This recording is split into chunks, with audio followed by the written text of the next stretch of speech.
Alors, l'agence militaire du Niger a levé l'immunité diplomatique de l'ambassadeur de France et a ordonné à la police de l'expulser de ce pays de l'Afrique de l'Ouest, selon un communiqué du régime militaire. J'espère que ça va. Avant de commencer, on va tous faire ça.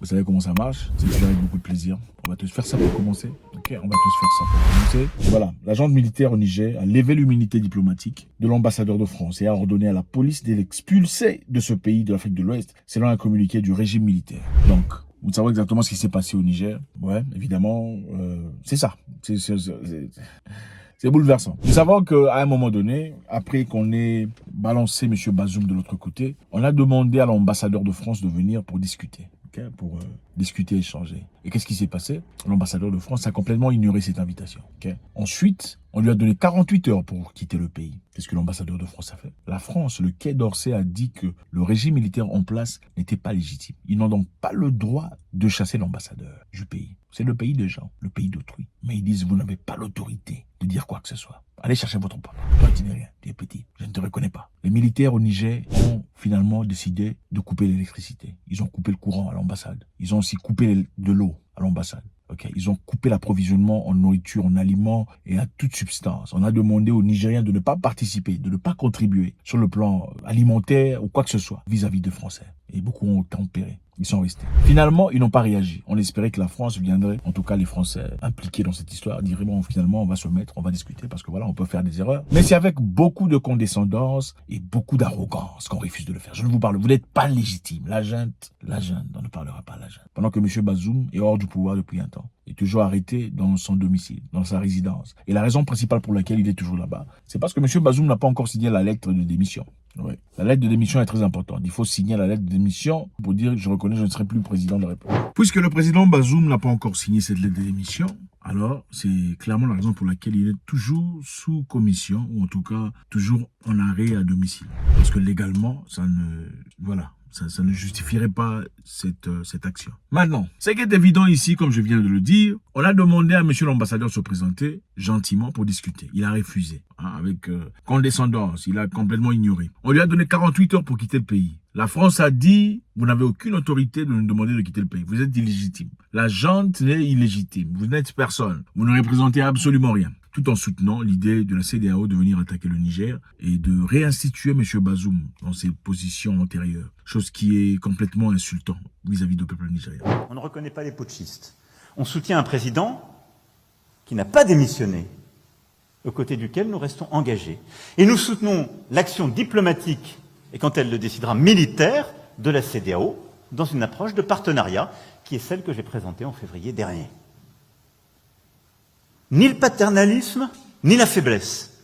Parce que sinon, on n'est plus nulle part. Encore une fois, c'est ça. On n'a pas seulement enlevé l'immunité de l'ambassadeur, on a aussi envoyé des militaires, de la police, pour aller évacuer ces personnes. Mais il y a un danger ici. Bon, d'abord, il faut dire que l'ambassade de chaque pays, dans n'importe quel pays, représente une partie du pays dont est l'ambassade.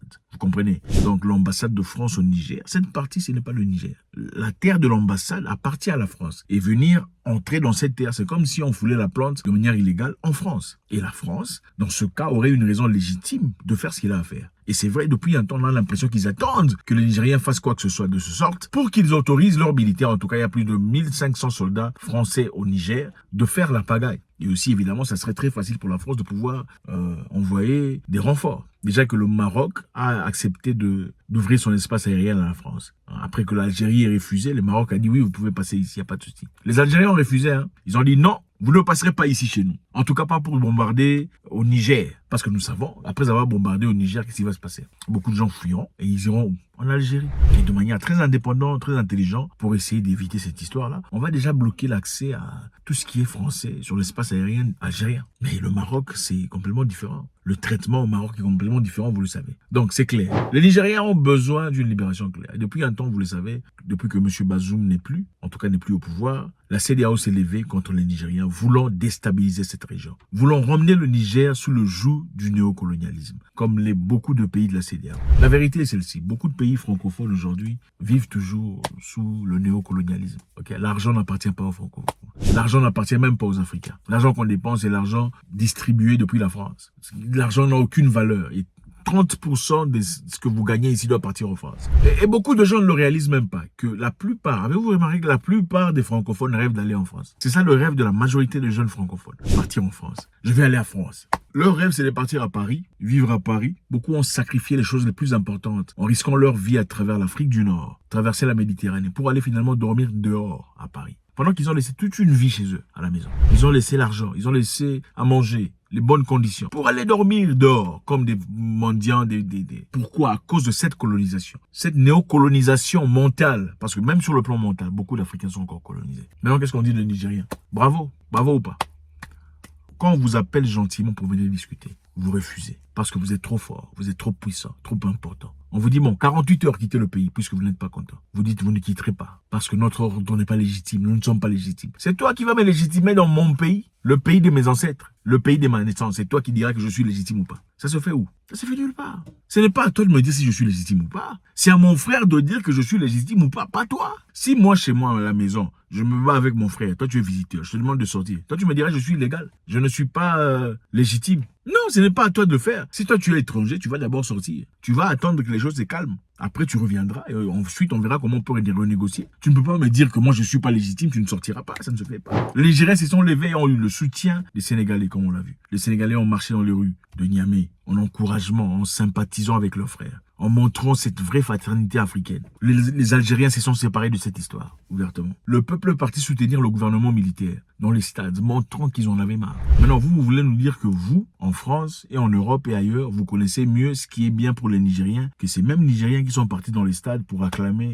pour soutenir leurs propres frères. Ça, donc, il faut avoir honte à un certain moment. Maintenant, qu'est-ce qui va se passer? Vous pensez que la police va entrer là-bas pour aller sortir les Français? Si la police entrait là-bas pour sortir les Français, ce serait honteux, n'est-ce pas? Revenons en arrière. Quand je vous dis de quitter ma maison et vous refusez, vous bafouez mon autorité, n'est-ce pas? Vous touchez à mon ego. Et pour ne pas salir mon ego, je voudrais réagir. Et quand je réagirai, moi, en tant que le Niger, je réagis en touchant votre ambassade. Qu'est-ce qui se passerait ensuite? Ça sera l'ego de la France qui sera touché. Parce que la France ne permettrait pas à ce que quelconque pays bafoue son autorité. Ils voudront montrer qu'ils sont la France après tout. Comment peux-tu oser entrer dans mon ambassade et faire ce que tu as envie de faire? Ça sera une première. Mais nous savons aussi que d'après les lois signées à Vienne, le gouvernement a l'autorité de déclarer un ambassadeur persona non grata, c'est-à-dire une personne illégale dans quelconque terre, dans leur terre dans ce cas. L'autorité militaire du Niger vient de le faire. L'ambassadeur a été démis de son immunité. Vous savez, l'immunité chez les diplomates, c'est quoi? Le diplomate peut faire tout ce qu'il veut. Il peut même cogner quelqu'un. Moi, j'ai vu ça dans un pays, là, au Burundi. Il peut cogner, toi, tu es... On s'en fout, on fera rien. On va pas l'arrêter. On va pas l'interpeller, on va rien lui faire. On va rien lui faire, c'est ça l'humilité des ambassadeurs et du corps diplomatique. On va rien lui faire. Il peut s'opposer à la police, il peut chasser on va rien lui faire, absolument. Et quand ces ambassadeurs, ce corps diplomatique sont des gens mauvais, on ne peut rien faire à ces personnes. Et c'est rare de voir qu'on ait levé l'humilité d'un ambassadeur. Maintenant, le Niger vient de le faire en défiance. La France a défié notre autorité en tant que Nigérien dans nos terres. Nous aussi, on va lui montrer. C'est exactement ce qui se passe. Faites-moi savoir ce que vous en pensez. Est-ce un bon move du Niger? Est-ce une bonne décision du Niger? Une décision jusqu'au boutiste. Donc, on va aller jusqu'à la fin. On verra qui va gagner entre vous et nous. Ou c'est dangereux plutôt, dans ce cas. Parce que la France pourrait réagir. Et aussi trouver une excuse légitime disant que sa population était en danger. Pour attaquer et rétablir Bazoum. God bless. Laissez votre commentaire avant de passer.